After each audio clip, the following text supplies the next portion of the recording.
It's not unusual to hear someone use the old saying, step out on faith. What is unusual is to see the old cliche put into action. In tonight's Power Prayer, we'll meet a couple that not only stepped out on faith, but sold everything and moved to East Texas as a step of faith. KOTV7's Clint Yates reports tonight on Elijah's Retreat. Like I say, it was really out of our comfort zone, but we felt God leading us. And knowing God's in control, it was very, very peaceful. Jeff and Kathy Moore had never been to Cherokee County, much less ever considered living there. Until last year, the Moores had lived what they described as a comfortable life in the Dallas suburb of Coppell. One of the loves of their life, and the one who would help change it, their grandson, Elijah. Elijah is precious. He's 8 years old. He's been through a lot of struggles. He's still going through a lot of struggles. It's really hard when a diagnosis of autism comes because it's kind of like, well, your child has autism. There you go. There's really no set treatment for it. These parents go away going, what do we do? It was Kathy who first felt the calling to do something for children like Elijah and their parents. Their prayers finally led them to sell their home and head to East Texas. Here they felt called to build a place they would call Elijah's Retreat. We kept praying and asking for confirmation, and every time we'd turn around, some kind of confirmation would happen. And it was scary at times, and there were doubts at times. We didn't know a soul here when we came here at all. We just trusted the Lord, and now we've found a wonderful church. We're part of a wonderful church, Fellowship Bible Church, and the people there are just fantastic and have reached out and helped in so many ways. It's just unbelievable. We live in a society that says, show me and I believe, whereas God says, believe and I'll show you. And that's the route we've taken.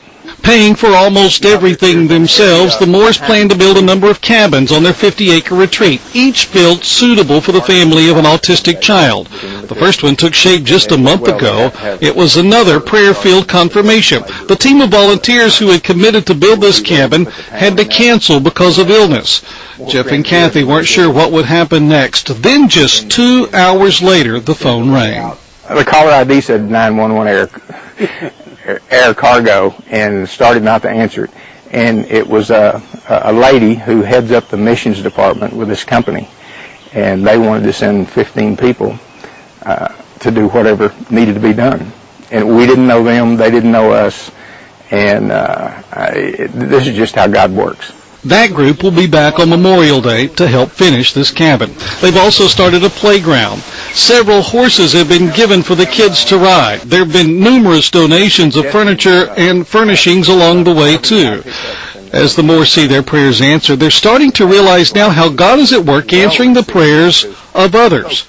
Already, 20 families are on a waiting list, hoping to visit Elijah's Retreat. One of our big goals is to help the parents. This isn't just for the kids. These parents are hurting, and they need people just around them that can be a support system, that can just understand them, that can pray with them, and we want to be just a friend to these people and let them know they've got a sanctuary here, they've got a place where they can come and just be themselves and be comfortable, and that we care about them. And we hope to minister to these people here, just planting the seed with Christ. Some may not be Christians. As you know, when things happen that are not so good in life, we tend to blame the Lord. And we can't see the why. If you wondered that about Elijah, then this could be the why.